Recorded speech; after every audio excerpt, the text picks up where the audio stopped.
Well, hello, good evening. Welcome to the very first Bigger Backyard webinar. We're really excited to be here, and we've got so much information coming out for you today. We are going to give you a brief intro about the Bigger Backyard a little bit later on. But firstly, I just need to acknowledge the traditional owners of the land on which we all meet and pay the respects to elders past and present. You can see just to my right here 4 wonderful people who are here to give you a whole heap of information about the business support that's coming out for business at the moment while we're all in this lockdown situation. So I'm joined by Kellon Beard from Business New South Wales, Jacinta Outlaw from the Strengthening Business Programme, Deb Tuckerman from Central Coast Council, and also Dennis Christensen from Central Coast Council. Before we get into these guys, we've been working on the Bigger Backyard in the Mid-Coast for some time now, and we've been travelling up and down the Mid-Coast, and we've met some fantastic businesses. We've been producing some case study videos, and we'll be producing some case studies for our website as well, rolling out over the next year. So keep an eye out for those.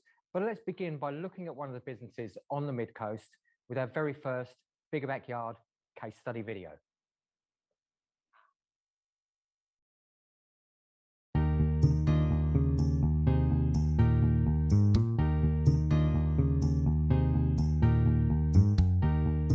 Yeah, so I purchased the business 7 years ago as a backpackers. It was a blank canvas, so I saw that as a real opportunity for me to create the Boogie Woogie Beach House and my own music-themed hotel, to really create an experience for people when they come here. Travelling around the world and staying in lots of hotels in my corporate life, I never really remembered any of them, so I want people to come here and remember their experience here.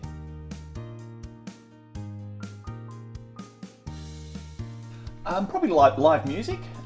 We have a lot of Australian and international singer-songwriters that come through here and grace our stage on a Friday night, Saturday night and Sunday lunch. Those sessions are always sold out and we're definitely well known for that. And people coming away from weekends to stay in our music-themed rooms, play some vinyl albums and just, forget about the stresses of life for a while and remember a time back in the 70s and 80s when life was a bit easier. Yeah, for the community around here, it's a really lovely music community, and we do a lot of sponsorship with sporting clubs as well. We utilise a lot of local musicians to help them grow and develop their skill for them to then tour across the country and hopefully the world. The community around here is great. There's a lot of young families and we have a young family as well, so there's great opportunities for the kids to get involved in community sport. The beach lifestyle and the fact that the community look out for you, they look out for your kids, so I feel they're going to grow up with a much more well-rounded, I suppose, look on life, so not just a good education, but also a great outlook on community and life. Doing business in the Mid-Coast region is great. The lifestyle around here is so relaxed, so you really get a work-life balance, which makes it great for business. You turn up every day feeling great about your business and great about the community. Yeah, the future of Boogie Woogie Beach House is looking great. The accommodation occupancy is well up and going great. We've identified an opportunity for small business conferencing in the region. So we're in the process in the next 6 months of building a conference facility here for 20 to 30 people, which will allow greater network in the region of businesses from within this region, but also to bring businessmen in and business people in from afar to see the region and hopefully then want to invest in the region as well, which will help all the businesses in the region.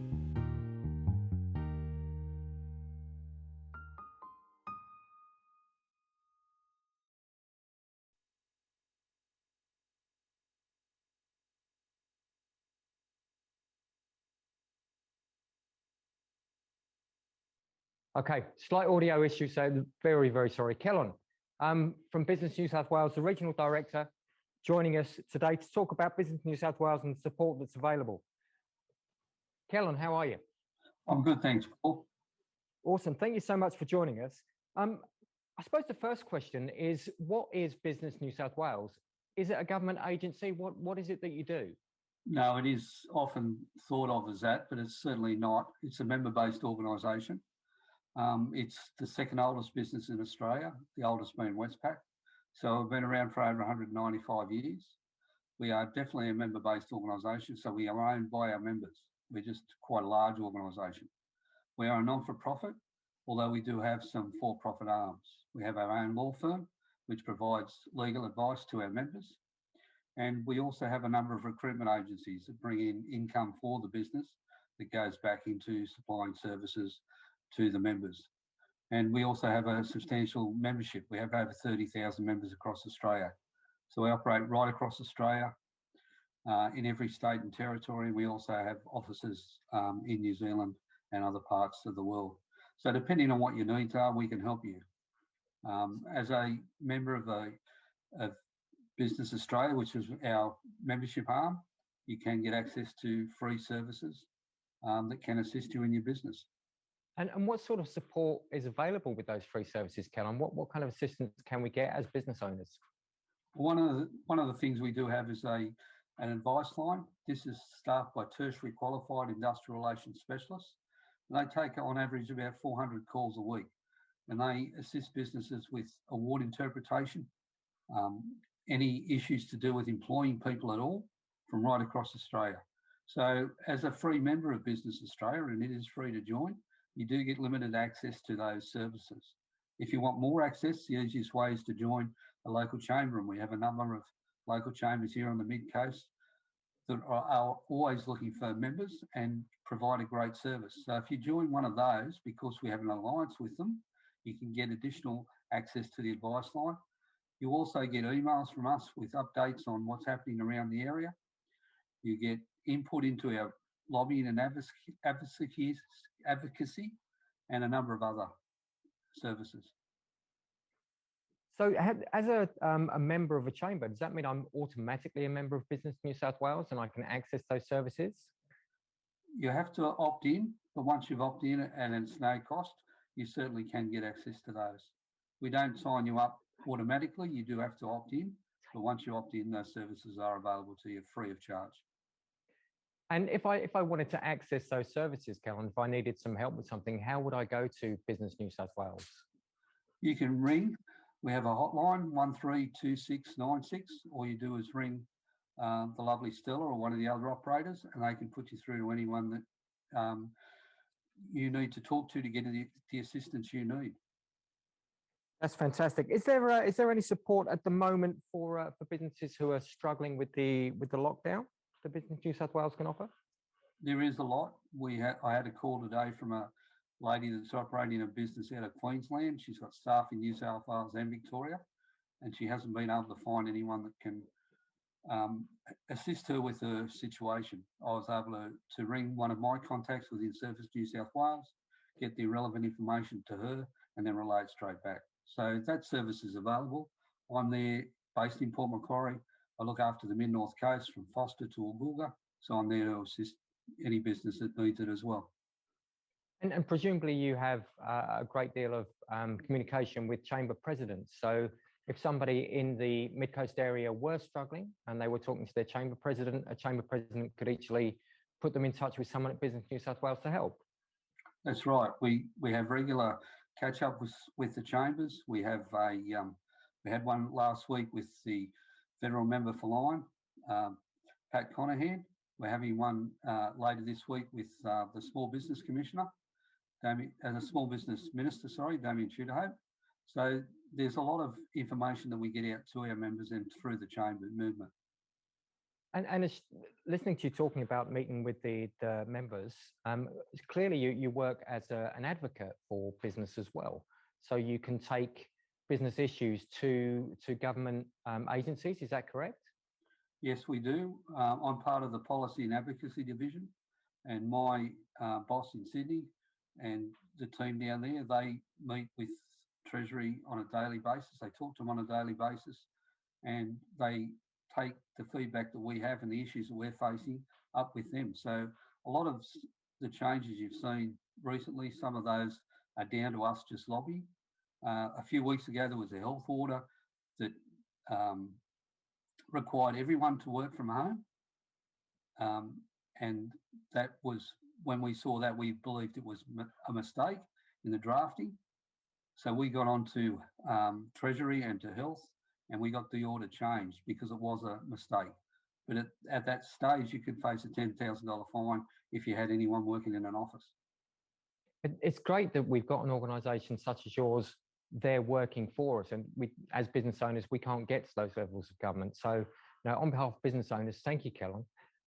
If somebody wants to ask a question of Kellon, Kellon's quite happy to respond to them once we're on air. Once we're off air, so you can send those to our email address, info@bigbackyardmidcoast.com.au, and we'll pass those on to Kellon, and he'll happily answer any of the questions that he can. I'm going to move on now, thank you, Kellon, to our next speaker. Our next speaker being Jacinta Outlaw from the EP program. Jacinta, first question is, why is EP working on the Mid-Coast? Why are we supporting businesses there with the EP program? You may be muted. I'll get off mute. The main reason is the entrepreneur program, so the EP program, is actually focused onto triple impact zones. So you may remember way back in early in September 2019, the Black Fires actually triggered the need for business support. And it understood that, well, the federal government understood that small business is actually the backbone of Australia. And at that point, they actually needed support and in the resilience and recovery to move forward from such a terrible disaster. Not long after that, obviously, then there was floods. There was also been many years of drought. And then following that, there was COVID-19. So my role is to support businesses on the Mid-Coast and in business recovery and resilience. It's neatly situated with Business New South Wales. So the program's actually funded by federal government, and that's the Department of Industry, Science, Energy and Resources. And it's the delivery partner is actually Business New South Wales. So when Kellon also feeds back intelligence into the Treasury and etc., we're also gathering intelligence and feeding that back through the chain as well, but directly from business owners. And what sort of support is it that the EP program is able to offer businesses? So it's a free service, and you need to apply for the actual service, and that's and to qualify for that, you need to be in one of the regions, which Mid-Coast is. And I'll go into the eligibility a little bit later, but it's a free service. It's designed to help grow the business beyond recovery. So we don't just look at recovering the business and helping the business to get back on its feet. We look at diversifying the business and creating a more resilient business. So if any disaster comes that business way from that point on, it is much more resilient and is able to trade through with less impact. And how does a business become eligible for the EP program? So the business needed to have been trading and operating in September 2019 to qualify, and it has to be trading and operating within one of the impacted LGAs. Mid-Coast is one of those LGAs. So any business that was in business in 2019 September and can prove that is eligible for the program. And if somebody felt that they were eligible and they needed some help, how can they find out more about the EP program? So it's we can give me a call, and fingers crossed my information is going up in the chat, but if not, we will be emailing them out to everybody. But yeah, you can send me an email, and it's jacinta.outlaw@businessaustralia.com. Or you can also just jump on to business.gov.au/EP to find out more about the program, or follow us on Facebook, which is just business.gov.au. I think one of the things that many businesses are maybe a bit worried about with programs like this is there's a whole heap of hoops that you have to jump through to apply. So can you tell us a little bit about the application process? Yeah, the application process is really easy. It is an online portal through the business.gov.au portal. However, if you get in contact with me, I actually tend to help and support businesses through the application process. Together, we can get through it in about half an hour. Left alone, sometimes businesses can take some time because they don't actually understand how to answer those questions. However, it really starts a great, rich conversation as we start talking about your business, and I help you through the process. So yeah, just get in contact with me. That's fantastic. And I know you've been working with a number of businesses in the MidCoast area, and you've asked us to put a video into the Zoom today. Do you want to tell us a little bit about this video before we play it? Yeah, so the entrepreneur program has been going for nearly 18 months now, and we hit our 200th business in New South Wales, and it happened to be Plunge Cafe, or Plunge Foster was our number 200. So that was really good. They got showcased from the department, so they got a bit of a video and some questions, and then they got pushed out through social media and all the other advertising around the fact that we had hit our milestone of 200. It's a great little business. It's, when you look at that particular business, it's about 5 kilometres away from the CBD. So destination. They've actually just gone, no, we're just going to go out and we're actually going to be our own destination. And it's a great example of a business that has anchored themselves into really good customer service. They understand exactly who their customers are, and it's a great business. However, I can still work really well with these guys and help them increase their business and be a bit of a sounding board for them as well. But they talk about that in their casebook case study. Well, let's take a look at the video from Plunge Cafe in Foster and listen to what Renee has to say. There's just this really lovely, strong community vibe in Foster and the local area. Although it's been incredibly tough and trying, we've seen a real strength come from our community supporting each other, and it's been fantastic. Yeah. The program offered a real direct line of connection with other experts and expert advice that I can think I'm an expert at something, but I'm emotionally invested in my business. So if someone else can say, actually, what you're doing might not work, maybe try this, and I don't have to spend 40 hours figuring it out, that's a huge help, and the right direction, because Google isn't the answer. We're doing it. Can we get better at that? So we don't know what we don't know. So streamlining it, getting systems in place to really make our time more efficient, and that collaboration of our community more, really to strengthen that, because at the end of the day, that's what we really want to strengthen even more so. We have a few other businesses operating inside this business, almost like a hub, because we went, how do we adapt? So just think, adapt and support. Yeah, how do I adapt? How do I support someone else that will support me too? Because it will come back around.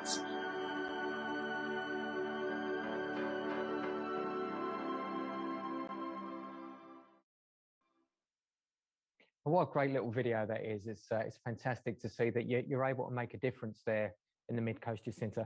We have had a question in the chat, and I think that maybe this might be worth putting this one to Kel on, because we've just heard that the Entrepreneurs Program is for businesses who were established during the Black Fires of 2019.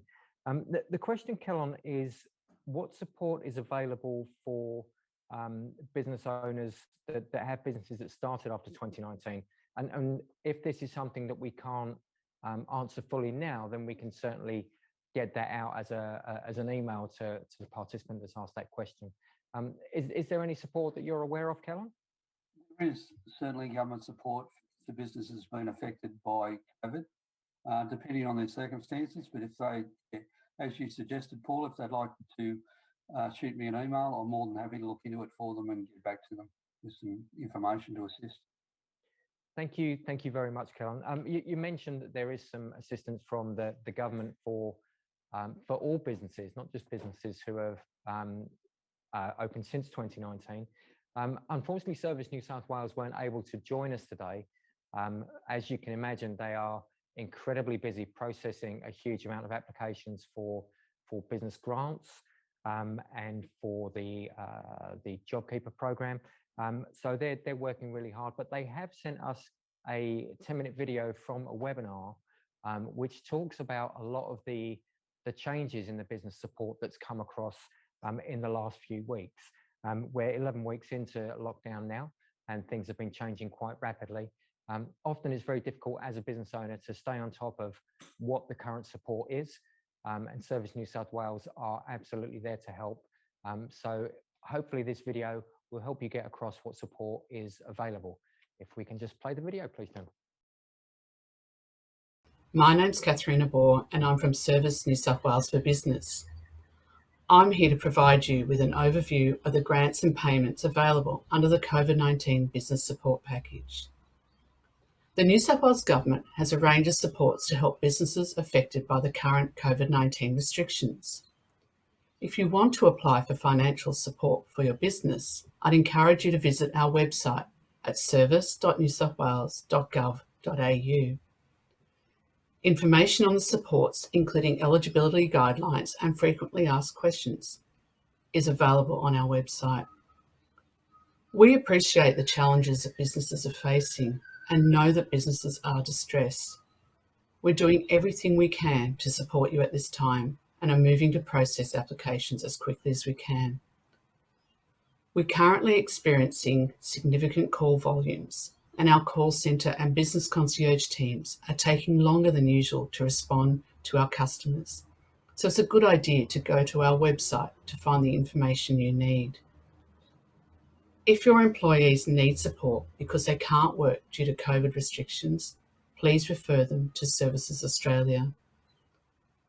I'm now going to talk about the grants and payments available. There have been some recent updates, which means more eligible businesses can apply. I'll now go through these, but please check the Service New South Wales website as well. The 2021 COVID-19 Business Grant is a one-off grant to support businesses with an aggregated turnover between $75,000 and $50 million for the year ended 30th of June 2020.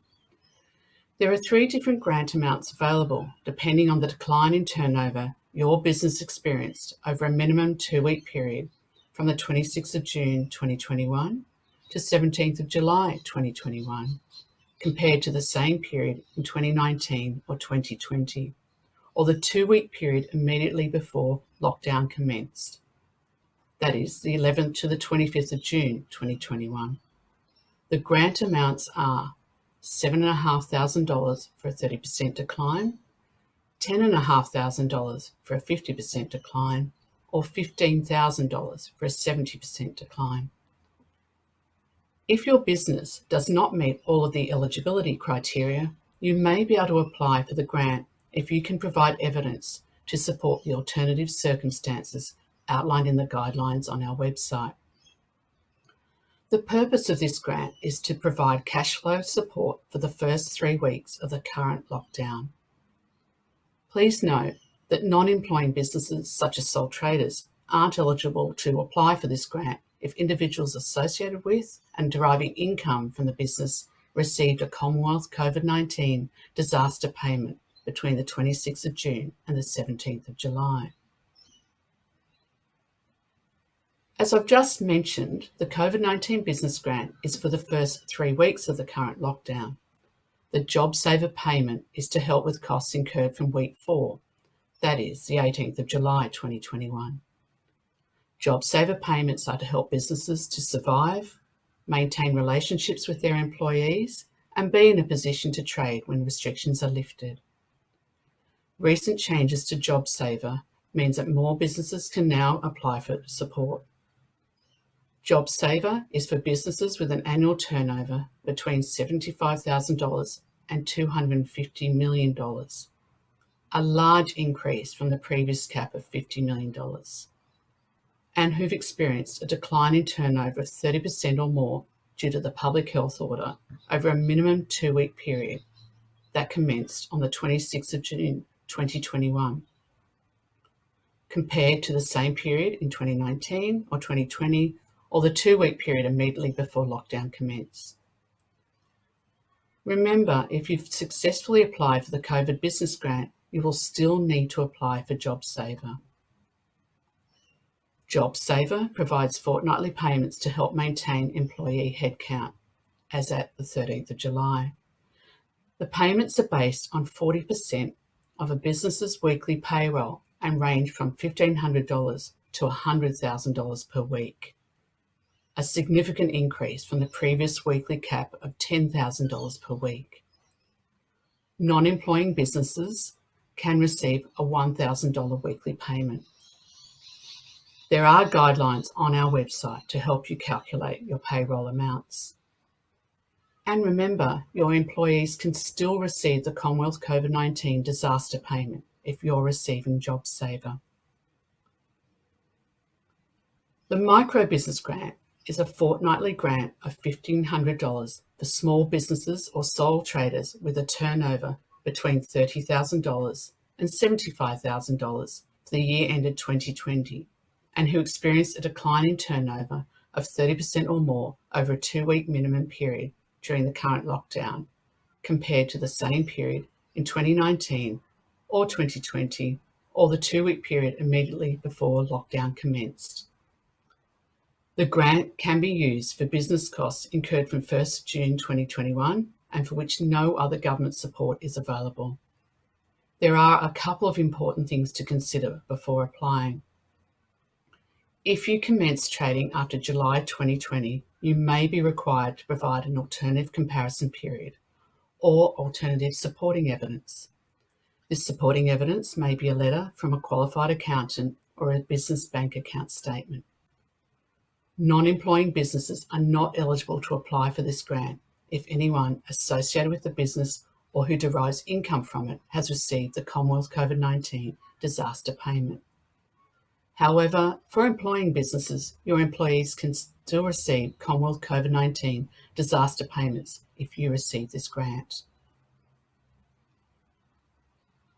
Before you apply for any of the COVID business support grants, please check your eligibility via the Service New South Wales website. Eligibility criteria and documentary evidence requirements are outlined on the application page for each grant, so make sure you have everything you need before you start your application. Guidelines and frequently asked questions for each grant are also available on our website. Once you're ready to apply, make sure you have 2 forms of identification, such as an Australian driver's licence or your Medicare card, for example, your ABN details and any supporting evidence documentation ready to upload with your application. Having the right documentation will help us to process your application more quickly, and so it's important to check what you need to provide.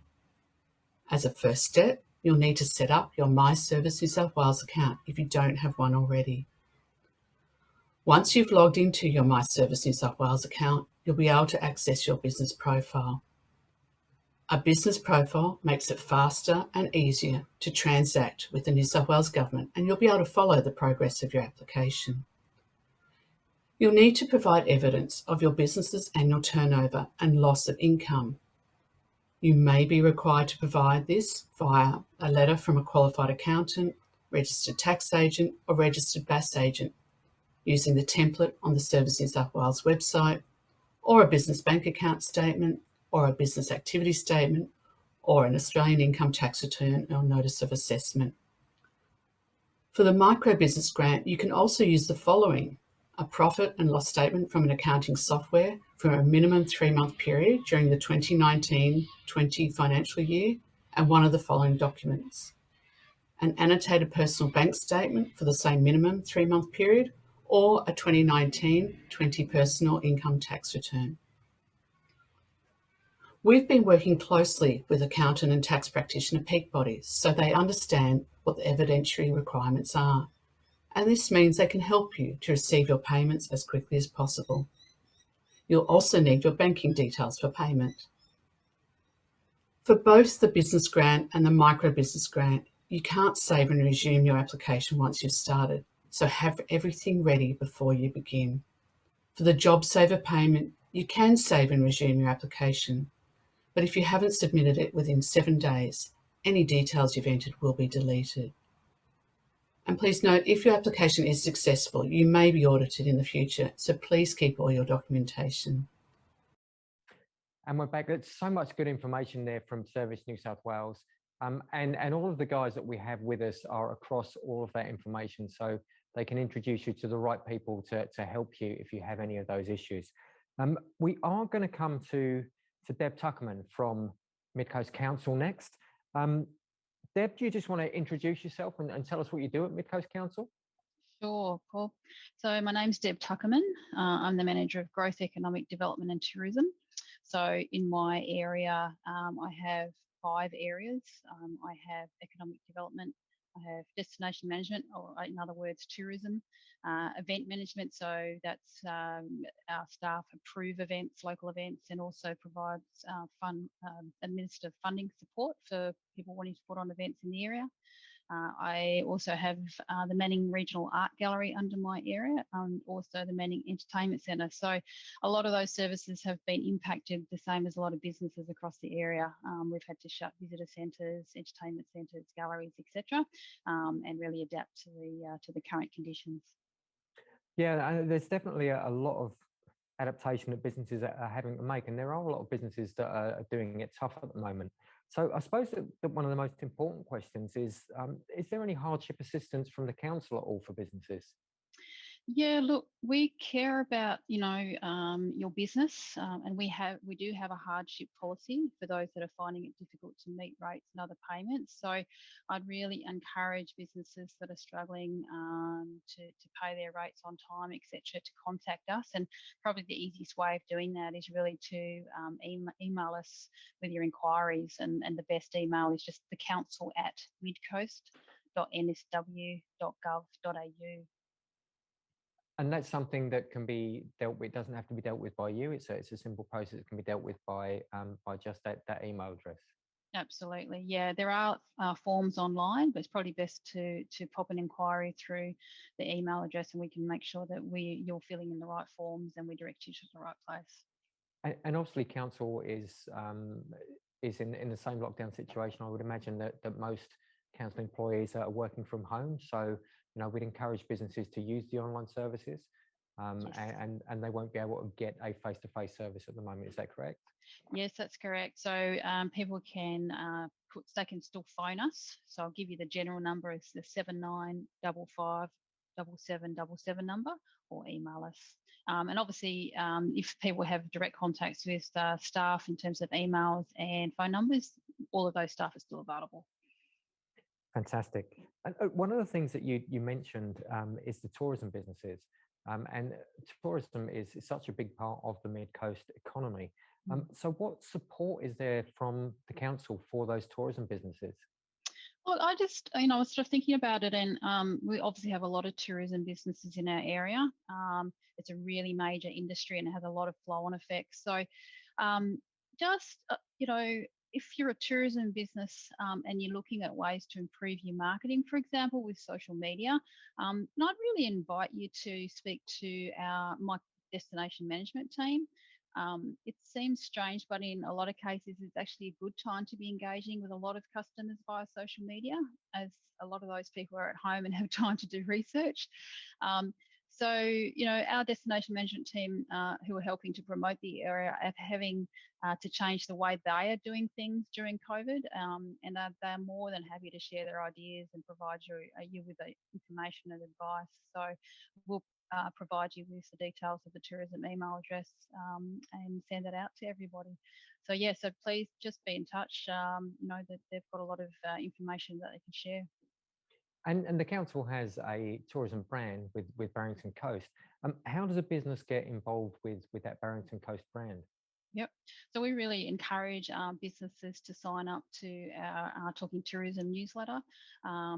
It's very simple and it's free. So the best thing to do is we'll provide all this information, obviously, and these details to everybody. But just be part of that network, and you'll receive a lot of information. We send out a newsletter on a weekly basis, provide you with lots of opportunities to be part of tourism campaigns. We provide information on training that's available. We run workshops and capacity building workshops, a whole range of things, and information and benefits of being part of the Barrington Coast program.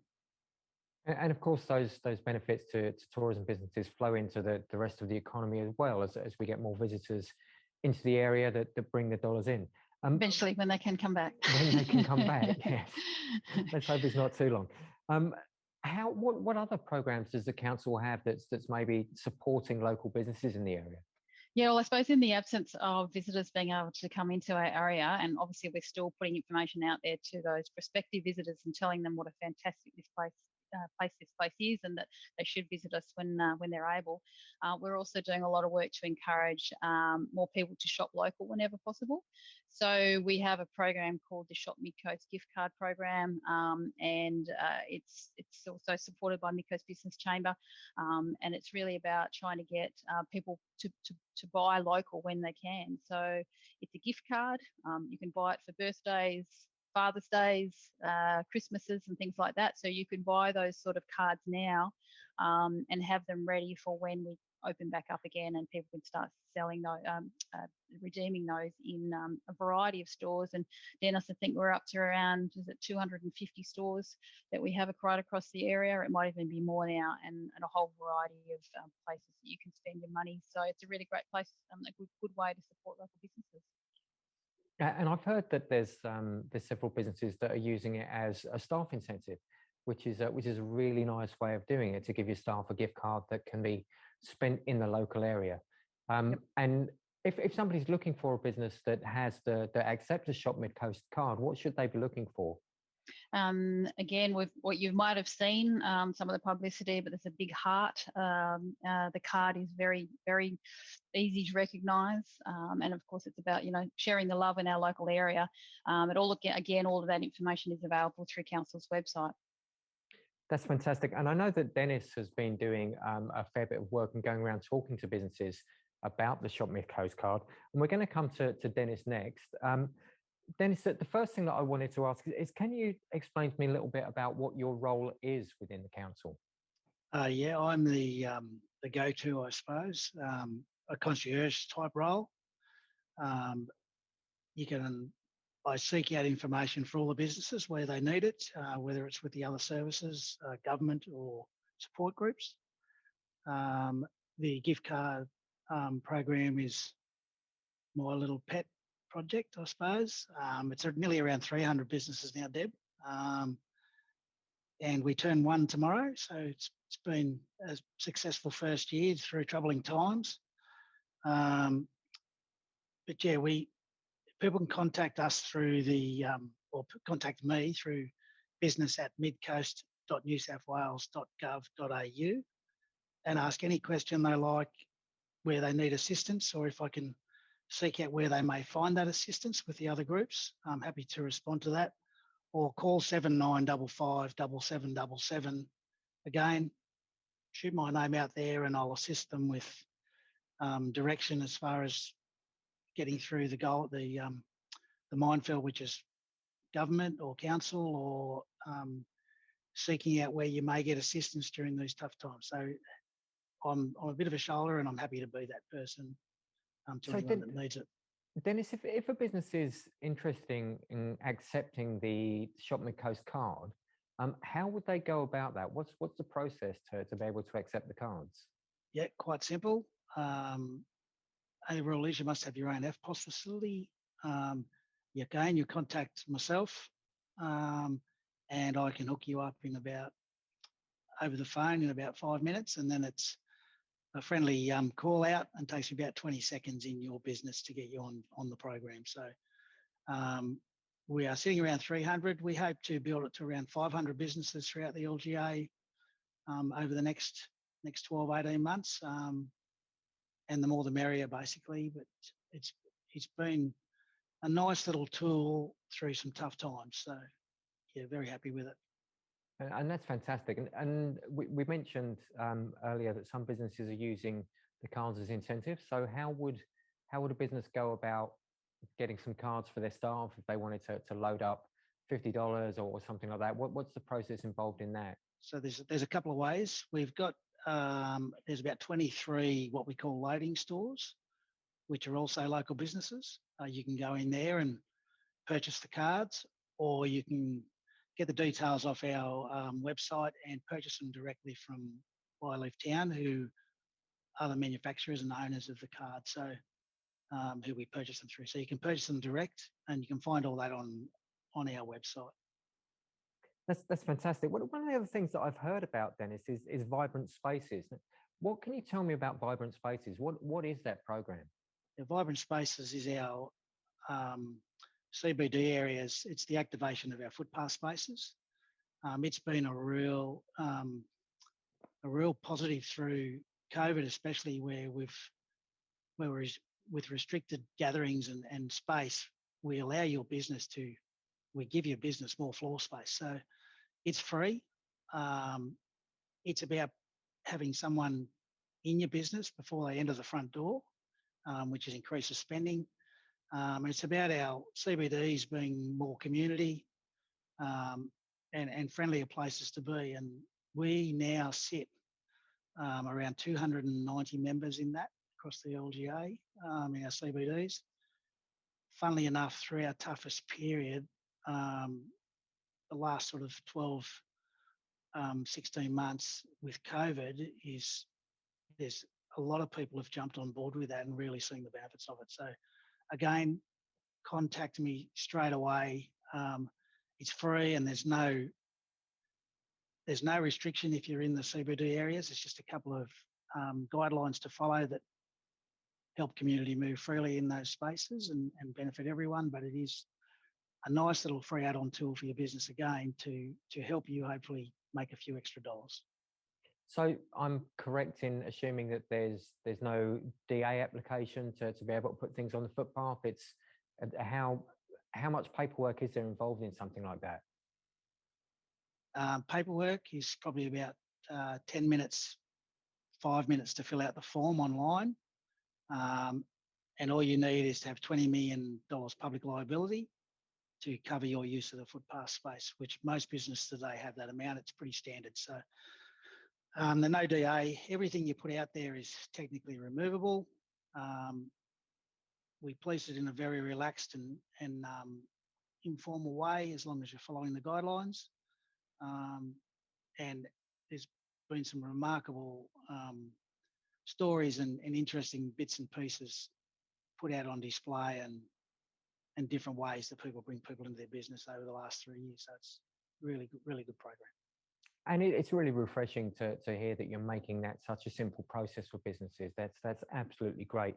We did have a question come through in the chat, Dennis, and I'm going to fire this one at you. So sorry to put you on the spot. That's all right. One of our participants in the chat has asked about hiring staff, and they're looking at how they can advertise to staff and attract staff to their business. It's one of the issues that they're having. Do you have any suggestions how they might go about that? Yeah, look, it's a bit of a common theme at the moment, but I would seek out our local employment agencies. They will be able to give you the best advice on this. If the person wants to send me an email with detail of their particular business and where they're struggling, I'll happy to hunt things down for them. But I would contact your employment agencies around the area. There is a lot of them, and I'm sure they're very willing to try and accommodate everyone with that sort of thing. And there was, I did hear on the radio the other day that there was some people advertising for staff on the radio. Is that becoming more common? So there's, I'm noticing that some people are going to old school and new school, and social media is important, but I heard the same thing. There's a couple of businesses in town saying, come and knock on our door, we're hiring. I mean, you haven't heard that for years. So it's great.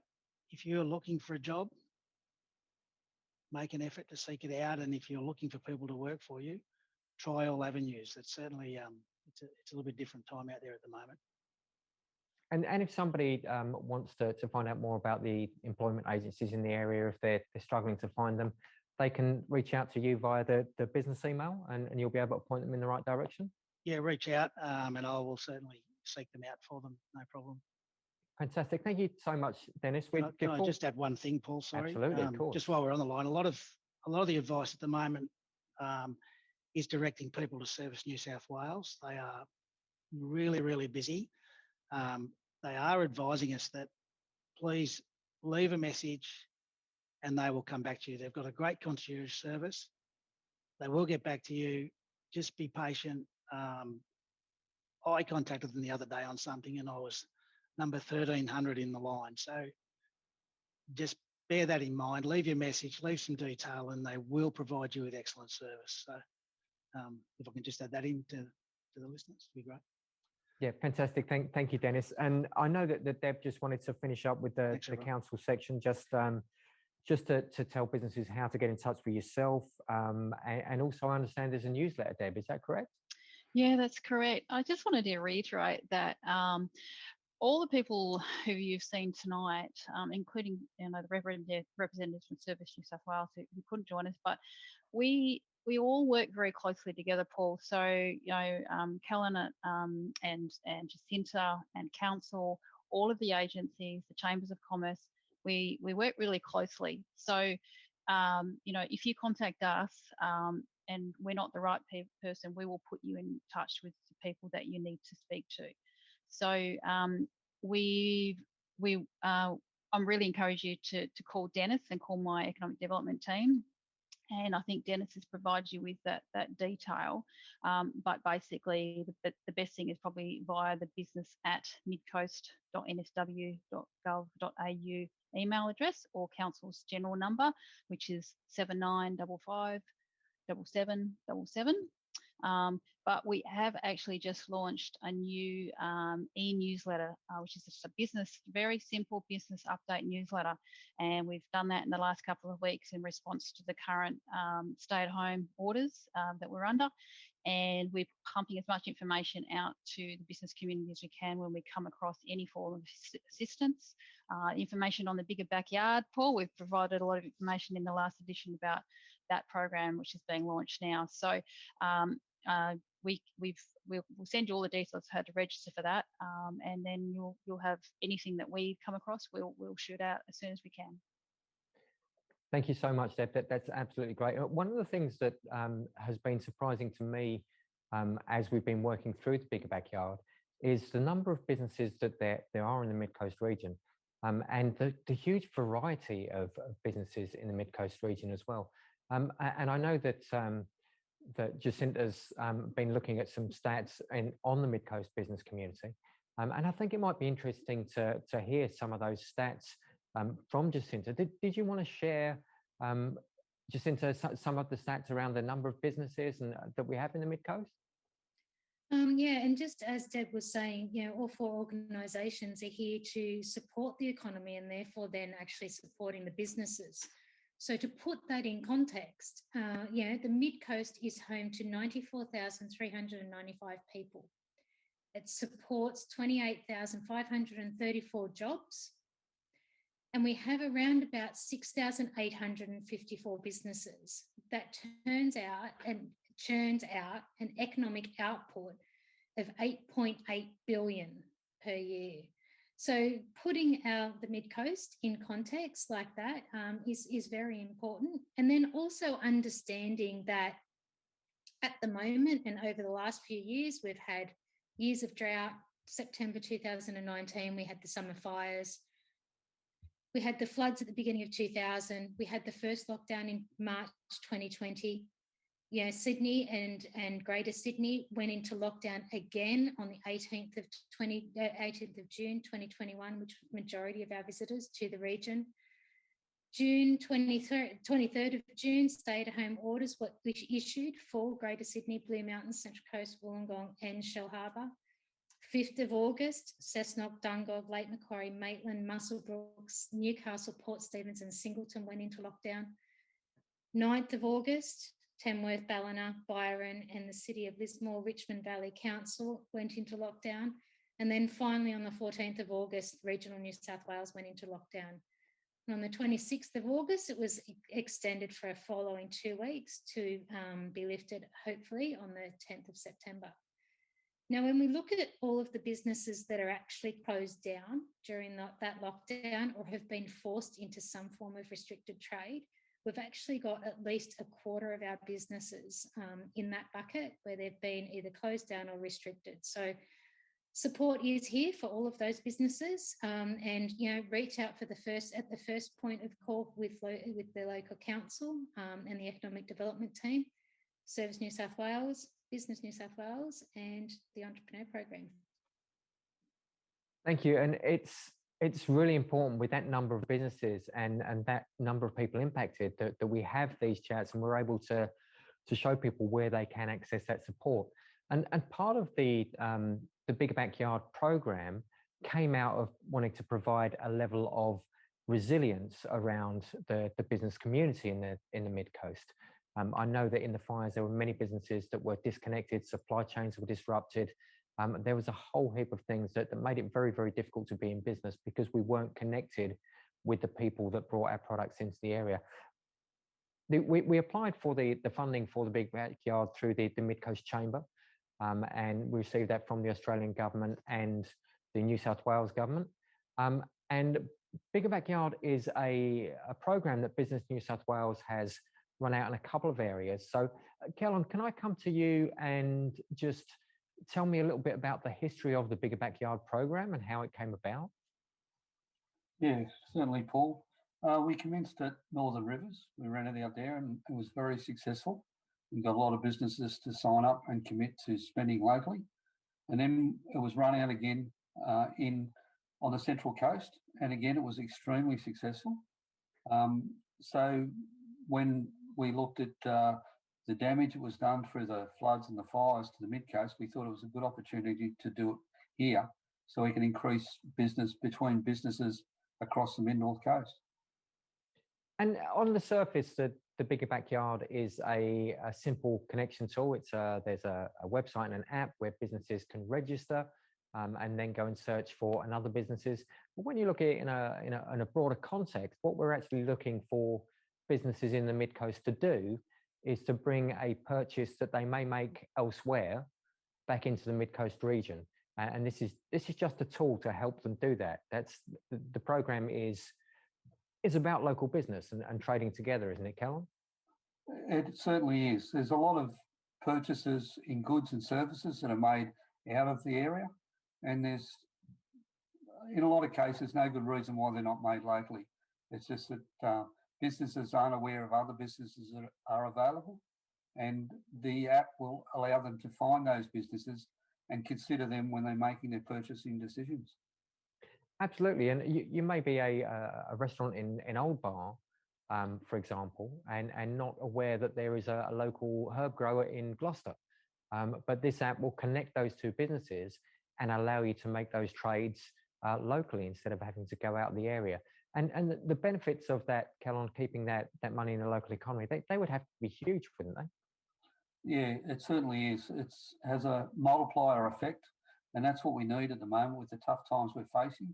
We need as much money to circulate around our local economy as we can and stop the leakage out of the region. That's fantastic. And is it a fairly simple process to register on the Bigger Backyard? It is. You just go to the website, biggerbackyardmidcoast.com.au, and it's quite easy to register your business. And then you can look at other businesses. And what we ask you to do when you do register, have a think about what you're purchasing out of town, make a pledge, and then follow that up by making sure that you spend that money locally. And I know that you've registered Business New South Wales in the Bigger Backyard app. How long did it take you to do it, Callum? Only took a few minutes. It was very simple and very easy to use and very straightforward. No issues at all. It is a really simple process. Most of the information to register for the site is available from your own website. You can use your Facebook cover as your banner. You upload your logo. Use your about from your website, and that's pretty much it. It's really not an arduous process at all. So if you haven't registered your business yet, as Kellen says, get onto biggerbackyardmidcoast.com.au. When you register your business, every single business gets checked by our team just to ensure that everything's correct before it's published. And that process can take around 24 hours. So if you have registered your business and you're saying, I can't find myself yet, then that's very probably what's going on. The other thing that's worth looking at is when you get onto the Bigger Backyard website, have a look around your area. So pick I don't know, maybe accounting or something like that. Have a look and see what accountants are in your area, or business services. or things that maybe you haven't ever thought of being in your local area. Have a bit of a look around and see what you can find. We're up to already, since we launched the registration process a couple of days ago, we're up to around 75 businesses that are registered on the Bigger Backyard, and we'll be updating throughout this series of webinars how many businesses that we're on. So before we finish up, we have had a trip up and down the Mid-Coast, and we've been seeing lots of other businesses. We went to Tea Gardens, and you may or may not know that there is a kombucha manufacturer down in Tea Gardens. We're just having a small problem with the VT, so I will carry on rambling while we fix that. Let's just talk a little bit about our next webinar. So our next webinar is going to be all about marketing in a crisis. We're all struggling at the moment with how to reach out and how to make contact with our customers because we are so disconnected from them. So a local expert from Orbit Marketing, who will be giving us some guidance on how to set up our Facebook pages. What's the best way to get free traction through Facebook? When you should start looking at advertising. We've also got a former SCA strategist joining us who will give you some strategic advice on how to market through social media. And finally, we'll be joined by Tim Stringer, who was involved in the production of these videos that we've been making. And that's a really good segue to be able to go into hopefully the VT for Tea Gardens Kombucha.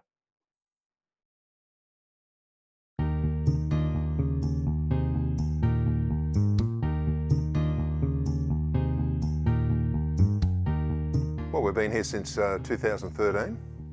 We started in this room here and the room 1, and we've now taken over the 5 rooms here. So we've grown at a rate of about 30% a year since 2013. We export to Dubai, Malaysia, Japan, South Korea, and we're expanding on that next year. Best known for flavour. First thing they have to do is love the flavour. So it's the flavour plus all the benefits of kombucha, high in probiotics, organic acids, it's all there in our kombucha. And we still brew naturally. Well, we've been sponsors of the golf club and the local rugby club. I've given talks here at 2 different associations, getting the elderly interested in looking after their health by drinking sugar-free beverages. All of our beverages are sugar-free. We employ local people, and only local people. We don't bring anybody in from the outside. We have 6 to 8 employees, plus Cheryl and myself, and that keeps us busy enough. Oh, the area is beautiful. Everything about it here. We actually live at North Arm Cove, where we can have a waterfront resident. We couldn't afford that anywhere else. This has been just marvellous. We love the people here. We have a wonderful lifestyle here. And all of our friends are here now, so this is where we're going to stay, regardless of the cost. That's why we're buying premises here, bigger premises, factory premises, and we'll be expanding on the business. Well, the big benefit is the personal relationships we have with our staff, who we've known for quite some time. We've got people who have been working for us for 5 or 6 years, and they're very warm, very nice people to have around. A good, close community, good strong community spirit here. Oh, very strong. We're just at the beginning here, and particularly for export. The export market worldwide is massive for health beverages, which is where we're going to take this. We're putting in a canning line as well, so it'll be exported generally in cans. That's where it's headed. It's all growth.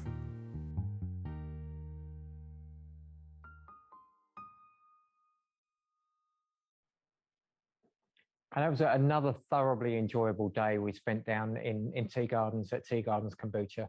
And one of the things that Jeff mentions in that video is flavor, and it's great. If you find it in their health food shop or something, try it. It's a fantastic product, and such a great product to come from the MidCoast as well. I just want to finish up by saying a big thank you to all our panelists here. So big thank you to Kellon from Business New South Wales, to Jacinta from the Strengthening Business Program, and to Deb and Dennis from MidCoast Council. We will be putting all their contact details in the email that we send out after this webinar.